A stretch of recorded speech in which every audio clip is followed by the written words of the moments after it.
Regresamos nuevamente aquí en Contexto, abriendo la conversación. En Michoacán conversamos con el doctor Humberto Urquiza, exconsejero del Instituto Electoral de Michoacán y también subsecretario de Gobierno.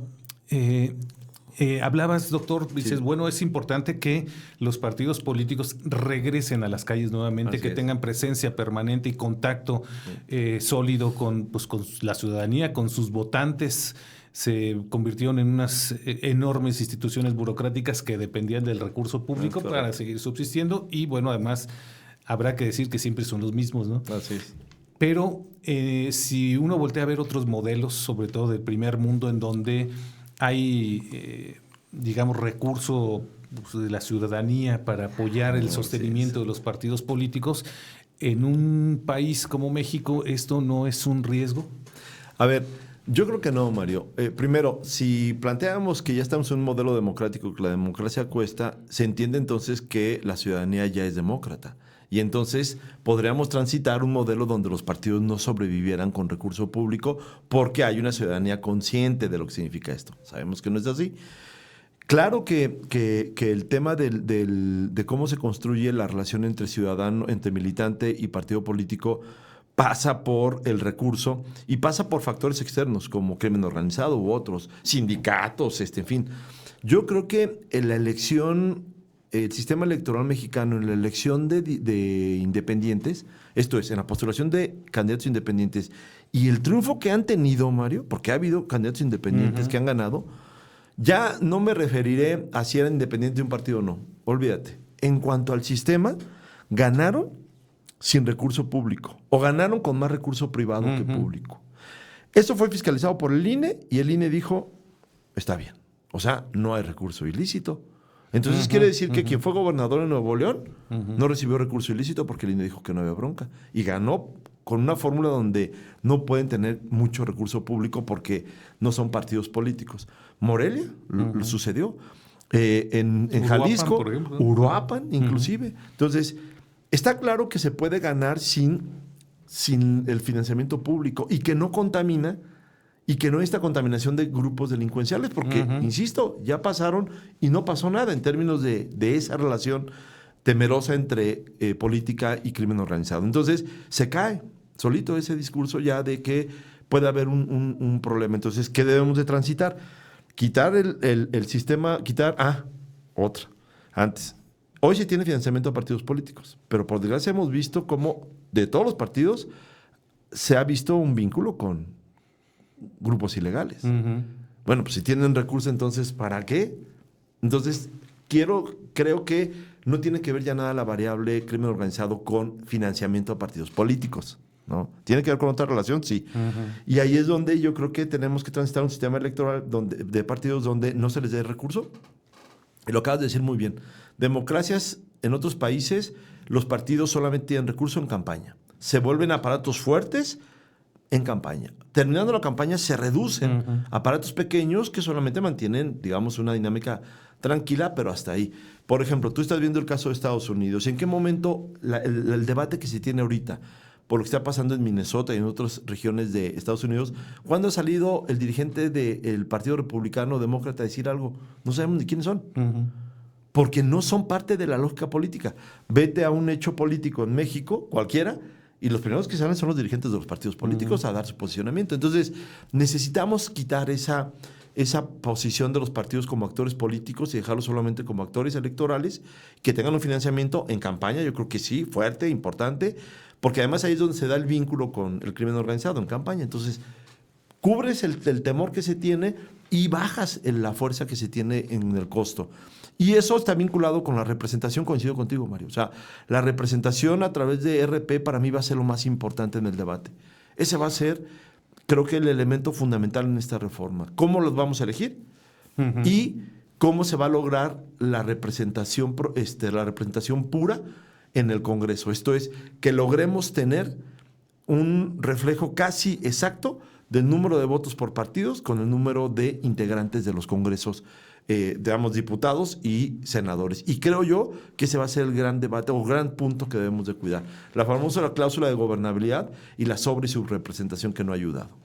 Y bueno, para ir cerrando también es este tema, doctor, porque quiero entrar a otro, tiene que ver con, ¿se quedaron en el olvido o solamente como aspiraciones en este país en una reforma electoral el tema de la segunda vuelta?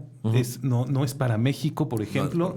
¿No te gusta la segunda vuelta? ¿A ti o por qué nunca se ha tomado en serio esta propuesta que finalmente es muy característica de otros países y que obliga al diálogo y a los acuerdos, por ejemplo, ¿no? Y el voto electrónico. Mira, segunda vuelta a mí no me gusta porque genera mayorías ficticias. ¿Cómo funciona la segunda vuelta? La segunda vuelta funciona en tanto en la primera vuelta, en la primera elección, no se logra alcanzar un porcentaje de votación o una diferencia entre primer y segundo lugar que garantice el triunfo. Por ejemplo, la mitad más uno a lo mejor de la votación. O no sé, 60-70% de los votantes en favor de un partido. Y entonces pasan a segunda vuelta los dos candidatos más votados. Y eso evidentemente dirá uno, bueno, automáticamente va a tener una mayoría uno de ellos. Y es cierto. Pero ¿qué está provocando, Mario? Que los militantes, simpatizantes y votantes de aquellos candidatos que no pasaron a la segunda vuelta se ven obligados a votar por uno por los que no están de acuerdo porque no votaron en un principio por él. Y entonces el que gana ya en la segunda vuelta asume que esa votación es de él cuando no es de él, se le prestó solamente para ese momento. Pero en términos de gobernabilidad no hay esta fuerza que él dice decir. Y eso ha provocado, por ejemplo, en Perú. Perú tuvo un gobierno dictatorial por la segunda vuelta. Brasil. O sea, creo yo que la segunda vuelta ha tenido efectos perniciosos en la gobernabilidad. En temas electorales es muy bueno, pero en términos de gobernabilidad genera mayorías que no son ciertas, por eso yo digo que son mayorías ficticias, en porque mismo, ¿no? inclusive en el propio España, efectivamente. Entonces, yo creo que la segunda vuelta no funciona, más porque debe estar sostenido en una obligación del voto. Y México tiene pendiente hacer, y es obligatorio, más bien sancionar el no votar. Hasta en tanto no des ese paso, Mario, creo que entonces podrías dar otro paso, que es el tema de la segunda vuelta. Voto electrónico, ese sí. O sea, yo creo que ya debemos de empezar a transitar al voto electrónico, sobre todo en algunas ciudades donde se puede hacer sin ningún problema. En otras a lo mejor todavía no, por la condición de Internet.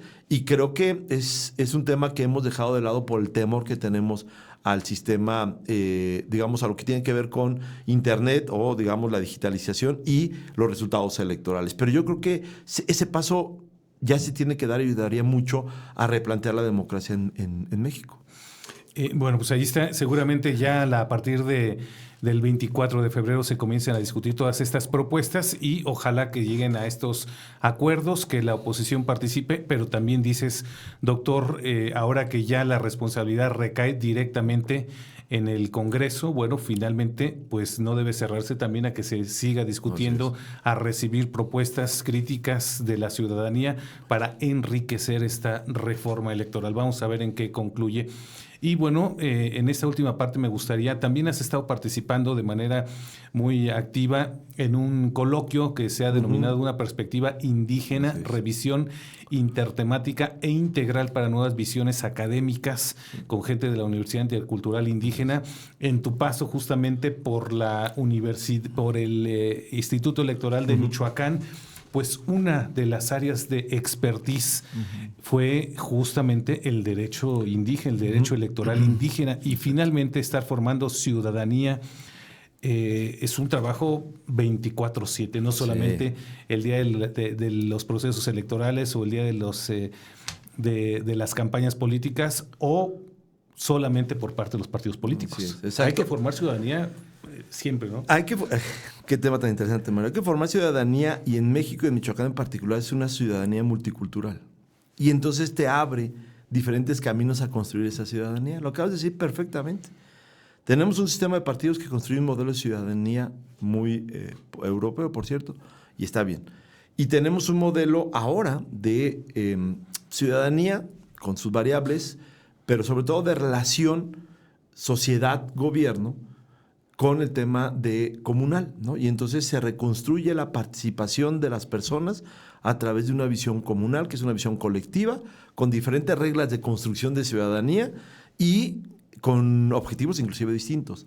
Y entonces efectivamente estamos trabajando con AINCO con la Universidad Intercultural y especialistas en diversos ámbitos. Ahí estás tú, por cierto, y que están dialogando con los maestros, con todo el sector académico y estudiantil de la UIM. Inclusive es abierto y convocamos a que puedan participar quien nos ve y nos escucha. Pero se está analizando diferentes variables de temas que inciden en el tema de autogobiernos, como es, por ejemplo, medios de comunicación, autogobierno, salud mental, desaparición, derechos humanos, medio ambiente, en fin, una gama importante de temas que están siendo vistos desde la perspectiva de las comunidades indígenas y que entonces es este camino que antes no veíamos, Mario, que antes no analizábamos desde la academia y que hoy, con todo el proceso que se ha vivido en Michoacán, está permitiendo construir una nueva visión de temas diversos sobre el tema comunal. Voy a hacer una última pausa para continuar con este tema, cerrar con este tema. Volvemos.